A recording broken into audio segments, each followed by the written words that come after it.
ಹಿರಿಯ ಅಧಿಕಾರಿಗಳ ಪ್ರತಿನಿಧಿಯಾಗಿ ಇವತ್ತು ಇಲ್ಲಿ ಬಂದಿದ್ದೀನಿ. ನಮ್ಮ ಎಲ್ಲ ಪಶುವೈದ್ಯರ ಏನೋ ಒಂದು ನಿರಸನ ಪ್ರಯುಕ್ತ ಅವರ ಒಂದು ಬೆನ್ನು ಒತ್ತಡೆಯನ್ನು ಸ್ವೀಕರಿಸಿ ಅದರ ಏನು ಹಿರಿಯ ಅಧಿಕಾರಿಗಳಿಗೆ ಮತ್ತು ಸರ್ಕಾರಕ್ಕೆ ರವಾನೆ ಮಾಡುವಂಥ ಕೆಲಸ ಕ್ರಮ ಆಗುತ್ತೆ.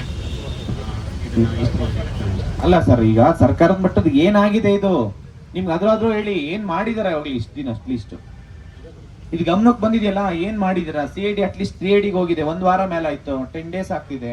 ಅಲ್ಲೇನ್ ಕ್ರಮ ತಗೊಂಡಿದ್ದಾರೆ ಅದ್ರ ಬಗ್ಗೆ ಆದ್ರೂ ಅಟ್ಲೀಸ್ಟ್ ವಿವರವಾಗಿ ಹೇಳಿ. ಇಲ್ಲಾಂದ್ರೆ KPSCಗೆ ಯಾವ ಲೆಟರ್ ಬರ್ತಿದ್ದೀರಾ, ಇಲ್ಲ CIDಗೆ ಏನ್ ಲೆಟರ್ ಬರ್ತಿದ್ದೀರಾ, ಏನ್ ಆಕ್ಷನ್ ತಗೊಂಡಿದ್ರೆ ಇಷ್ಟೆಲ್ಲ ಕ್ರಮ ಆಯ್ತು ಅಂದ್ರೆ? ಈ ಕಂಡೀಷನಲ್ ಆರ್ಡರ್ ಕಾಪಿ ಕೊಡ್ಬೇಕಂತ ಹೇಳಿ ಇದ್ ಮಾಡ್ತಿದ್ದಾರೆ. ನೀವು ಅದ್ರ ಬಗ್ಗೆ ಏನ್ ಮಾತಾಡ್ತೀರಾ? ಕಂಡೀಷನಲ್ ಆರ್ಡರ್ ಕಾಪಿ ಕೊಡ್ತೀರಾ? ನಾನೊಬ್ಬ ಪ್ರತಿನಿಧಿಯಾಗಿ ಬಂದಿರ್ತೇನೆ, ದಯಮಾಡಿ ನಿಮ್ಮ ವಿನೋದನೆ ಕೊಡಿ. ನಾನು ಮೇಲಧಿಕಾರಿಗಳಿಗೆ ಸರ್, ಮೇಲಧಿಕಾರಿಗಳಂತಲ್ಲ ಸರ್, ಮೇಲಧಿಕಾರಿಗಳ ಜೊತೆ ನೀವು ಒಂದ್ಸತಿ ಚರ್ಚೆ ಮಾಡ್ಬೇಕಾಯ್ತು. ಈ ತರ ಮಾಡ್ತಿದ್ದಾರೆ, ಏನ್ ಮಾಡ್ಬೇಕು ಅಂತ ಹೇಳಿ. ನೀವು ಸುಮ್ನೆ ಲೆಟರ್ ತಗೊಂಬರೋ ಬದಲು ಸುಮ್ನೆ ಏನ್ ಸರ್ ಇದು ಲೆಟರ್ ಬದಲು ನಿಮ್ ಜೊತೆ ಸುಮ್ನೆ ರೆಪ್ರೆಸೆಂಟೇಟಿವ್ ಯಾರೋ ಒಂದು ಪೊಲೀಸ್ ಇಂದ ಅವ್ರಿಗೆ ಕೊಡ್ತಾ ಇದೀವಿ ನಾವು ರೆಪ್ರೆಸೆಂಟೇಟಿವ್, ಸುಮ್ನೆ ಅವರೇ ಬಂದು ನಿಮಗೆ ಅಲ್ಲಿ ಕೊಟ್ಬಿಡ್ತಿದ್ರಲ್ಲ. ಇಲ್ಲಾಂದ್ರೆ ಕೊರಿಯರ್ ಮಾಡಿದ್ರೆ ನಿಮ್ಮ ಆಫೀಸಿಗೆ ಬರ್ತಿತ್ತು. ಸ್ಥಳದಲ್ಲ ಸರ್, ಅದ್ರ ಬಗ್ಗೆ ಒಂದು ಕ್ಲಾರಿಟಿ ಕೊಡಿ. ಸುಮ್ನೆ ಪ್ರೊಟೆಸ್ಟ್ ಮಾಡ್ತಾ ಇರೋದಲ್ಲ, ಒಂದು ಕ್ಲಾರಿಟಿ ಕೊಡಿ. ಅಲ್ಲ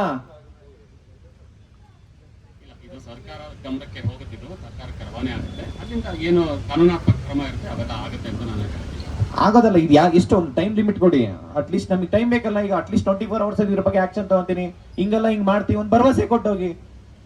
ಇಲ್ಲಾಂದ್ರೆ ಒಂದು ಚರ್ಚೆ ಮಾಡಿ, ಆಯ್ತು ಇದು ಈ ತರ ಲೆಟರ್ ಇದೆ, ನಾವು ಇನ್ನೂ ಅರ್ಧ ಗಂಟೆ 1 hour ಇಲ್ಲೇ ಕೂತ್ಕೊಂತೀವಿ, ಇಲ್ಲ ನಾಳೆ ತನಕ ಕೂತ್ಕೊಂಡ್ರೆ ಇಲ್ಲೇ ಕೂತ್ಕೊಂತೀವಿ. ಒಂದ್ಸತಿ ಚರ್ಚೆ ಮಾಡಿ ಏನಾಗ್ಬೇಕಂತ ಹೇಳಿ.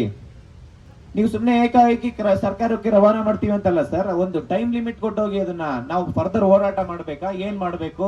ನಿಮ್ಮ ಏನು ಮನವಿ ಇದೆ ಅದನ್ನ ಕೊಡಿ. ಮನವಿ ಸರ್, ಇದ್ರಲ್ಲಿ ಏನ್ ಲೆಟರ್ ನಾನು ಇಷ್ಟೊತ್ತು ಏನ್ ಹೇಳಿದೆ ಅದನ್ನೇ ಈ ಲೆಟರ್ ಇದೆ ಸರ್. ಅದನ್ನೇ ನಾವು ಸರ್ಕಾರಕ್ಕೆ ಕಳಿಸ್ಕೊಡ್ತೀವಿ. ಅವ್ರು ಅದಕ್ಕೆ ಏನ್ ಬೇಕು ಅದು ತುರ್ತಾಗಿ ಕ್ರಮ ತಗೊಳ್ತಾರೆ ಸರ್. ಕ್ರಮ ತುರ್ತಾಗಿ ತಗೊಳೋದಲ್ಲ ನಾನು ಹೇಳ್ತಾ ಇರೋದು. ನೀವು ಅದನ್ನ ಏನ್ ಡಿಸಿಷನ್ ತಗೊಂಡಿದ್ರ ಅದನ್ನ ಅದ್ರ ಹೇಳಿ. ಈಗ ಎಷ್ಟು ದಿನದಲ್ಲಿ ಈಗ ಅದೇ ಎಷ್ಟು ಟೈಮ್ ಬೇಕು ಅದು ಹೇಳಿ. ನಿಮ್ಮ ಪತ್ರದಲ್ಲಿದೆ, ಆ ವಿಷಯಕ್ಕೆ ಅನುಗುಣವಾಗಿ ಅವರು ಸಮಯ ಆಗುತ್ತೆ. ನಾವು ಸ್ಥಳದಲ್ಲಿ ಯಾರೇ ಒಬ್ರಿಗೆ ಏನು ಹೇಳಕ್ ಆಗೋದಿಲ್ಲ ಸರ್. ಹೇಳಕ್ಕಾಗಲ್ಲ ಅಂತಂದ್ರೆ ನೀವು ಅಟ್ಲೀಸ್ಟ್ ಡಿಪಾರ್ಟ್ಮೆಂಟ್ ಅಂತ ಇದೆಯಲ್ಲ ಸರ್, ನೀವು ಡಿಪಾರ್ಟ್ಮೆಂಟ್ ಅಲ್ಲಿ ಅಟ್ಲೀಸ್ಟ್ ಎನ್ಕ್ವೈರಿ ಆಗಾದ್ರೂ ಬಿಡಿಯಲ್ಲ. ಕಾನೂನಾತ್ಮಕವಾಗಿ ಏನೇನು ಆಗ್ಬೇಕು ಅದೆಲ್ಲ ಆಗುತ್ತೆ. ನಾವು ಸರ್ಕಾರಕ್ಕೆ ಸಪೋಸ್ ಆಗಿಲ್ಲ ಅಂತಂದ್ರೆ ಏನ್ ಮಾಡ್ಬೇಕು ಸರ್?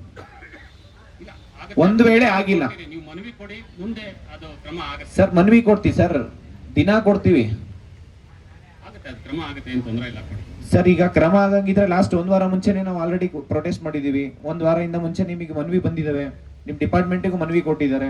ಅದ್ರ ಬಗ್ಗೆ ಏನು ಕ್ರಮ ತಗೊಂಡಿದ್ರೆ ಅಟ್ಲೀಸ್ಟ್? ನಾನು ಆಯುಕ್ತಾಲಯದಿಂದ ಬಂದಿದ್ದೀನಿ, ಸರ್ಕಾರಕ್ಕೆ ಕಳಿಸ್ಕೊಡ್ತೇವೆ, ಅಲ್ಲಿ ಕ್ರಮ ಆಗುತ್ತೆ ಸರ್. ಸರ್ಕಾರ ಕಳ್ಸಿಕೊಡೋದಲ್ಲ ಸರ್, ನಿಮ್ಮ ಡಿಪಾರ್ಟ್ಮೆಂಟ್ ಇಂದ.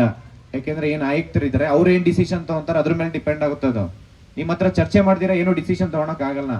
ಈ KPSC ಅಲ್ಲಿ ಅಷ್ಟು ಅಕ್ರಮ ಆಗಿದೆ. ಅಟ್ಲೀಸ್ಟ್ ಒಂದ್ಸತಿ ನಿಮ್ಮ ಆಯುಕ್ತರಿಗೆ ಒಂದ್ಸತಿ ಕರೆ ಮಾಡಿ, ನೀವು ಕರೆ ಮಾಡಿ ಒಂದ್ಸತಿ ಮಾತಾಡಿ ಸರ್. ಅದ್ರಲ್ಲಿ ಏನಿದೆ, ಒಂದ್ಸತಿ ಚರ್ಚೆ ಮಾಡೋಣ, ಒಂದ್ಸತಿ ಮಾತಾಡಿ ಸರ್. ಹಿಂಗಿದೆ ಕಂಡೀಷನಲ್ ಆರ್ಡರ್ ಕಾಪಿ ಕೊಡ್ತೀರಾ, ಕೊಡಲ್ವಾ? ಅಲ್ಲ, ಕಾಲ್ ಮಾಡೋದಕ್ಕೆ ಏನಿದೆ ಹೇಳಿ. ಒಂದು ನಿಮಗೆ ಸರ್, ಈಗ ಒಂದ್ಸತಿ ಫೋನ್ ಮಾಡಿ ಆದ್ರೆ ಈ ತರ ಕೇಳಿ ಏನಾಗ್ಬೋದು ಅಂತ ಹೇಳಿ ಸರ್. ತೊಂದ್ರೆ ನಿಮಗಿಲ್ಲ ಸರ್, ಇವ್ರಿಗಿದೆ ತೊಂದ್ರೆ, ನಿಮಗೇನಿಲ್ಲ. ನಿಮಗೆ ಇದೆ, ನಿಮಗೇನ್ ತೊಂದ್ರೆ ಇಲ್ಲ, ಇವ್ರಿಗೆ ತೊಂದ್ರೆ. ಒಂದ್ಸತಿ ಫೋನ್ ಮಾಡಿ ಕೇಳಿ, ಇಲ್ಲಾಂದ್ರೆ ಅವ್ರನ್ನ ಈಗ ಬರಕ್ ಕೇಳ್ಬಿಡಿ ಸರ್. ಈಗ ಫೋನ್ ಮಾಡಿ ಕೇಳಿ, ಅಟ್ಲೀಸ್ಟ್ ಅವ್ರಿಗೆ ಇಲ್ಲ ಅಂದ್ರೆ ಬರೋದಕ್ಕೆ ಕೇಳಿ. ಎರಡರಲ್ಲಿ ಒಂದಾದ್ರೂ ಮಾಡ್ಬೋದಲ್ಲ ನೀವು ಆಸ್ ಎ ಜಾಯಿಂಟ್ ಸರ್. ನೀವು ಜಾಯಿಂಟ್ ಡೈರೆಕ್ಟರ್ ಅಂತ ಹೇಳಿದ್ರಿ, ನೀವು ಅಷ್ಟು ಒಂದು ಫೋನ್ ಮಾಡಿ ಅವರು ಸ್ಪಂದಿಸಿಲ್ಲ ಅಂತಂದ್ರೆ ನಾವೇನ್ ಮಾಡೋಣ ಹೇಳಿ ಸರ್. ಕ್ರಮ ತಗೊಳೋದಕ್ಕಲ್ಲ, ನೀವು ಆಲ್ರೆಡಿ ಇಷ್ಟೆಲ್ಲ ಅಕ್ರಮ ಆಗಿದೆ, ಅದ್ರಲ್ಲಿ ಏನ್ ಕ್ರಮ ತಗೋಬೇಕು ನೀವು? ಇಷ್ಟೆಲ್ಲ ಅಕ್ರಮ ಆಗಿದೆ, ನೀವು ತನಿಖೆ ಮಾಡ್ಬೇಕಂತ ಹೇಳಿ ಇದಾಗಲ್ವಾ ನಿಮ್ಗೆ? ಅವ್ರೆಲ್ಲ ನೋಡಿ, ಅಲ್ಲಿ ಅವ್ರ ಮಾರ್ಕ್ಸ್ ನೋಡಿ ಒಂದ್ಸತಿ, ಒಂದ್ಸತಿ ಮಾರ್ಕ್ಸ್ ನೋಡಿ. ಅವ್ರದ್ದು 10th PUC ಎಷ್ಟು ಮಾರ್ಕ್ಸ್ ಇದೆ ಗೊತ್ತಾ? 98 99 ಮಾರ್ಕ್ಸ್ ಇದೆ ಅವ್ರದ್ದು ಸರ್. ಮನವಿ ಅಲ್ಲ, ಇದ್ರಲ್ಲಿ ಇವ್ರಿಗೆ ಯಾರಾದ್ರೂ ಏನಾದ್ರು ಆಯ್ತಾರೆ ನೀವು ಜವಾಬ್ದಾರಿ ತಗೊಂತೀರಾ?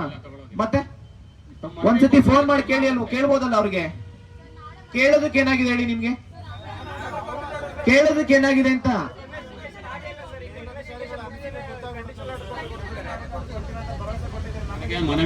ಈಗ ಬೆಳಗ್ಗೆಯಿಂದ ಚರ್ಚೆ ಆಗಿದೆಯಲ್ಲ, ಮಾಧ್ಯಮದಲ್ಲಿ ನೋಡಿದಿರಲ್ಲ. ಈಗ ಆಯ್ತು, ನೀವು ನೋಡಿಲ್ಲ ಅಂತಂದ್ರೆ ಆಯುಕ್ತರು ನೋಡಿರ್ತಾರೆ, ಕಾಲ್ ಮಾಡಿ ಕೇಳಿ ಏನಾಗಿದೆ ಅಂತ. ನೀವು ಫೋನ್ ಮಾಡಕ್ ಹೋಗಲ್ಲ ಅಂತಂದ್ರೆ ಹೆಂಗ್ ಹೇಳಿ ನೀವು?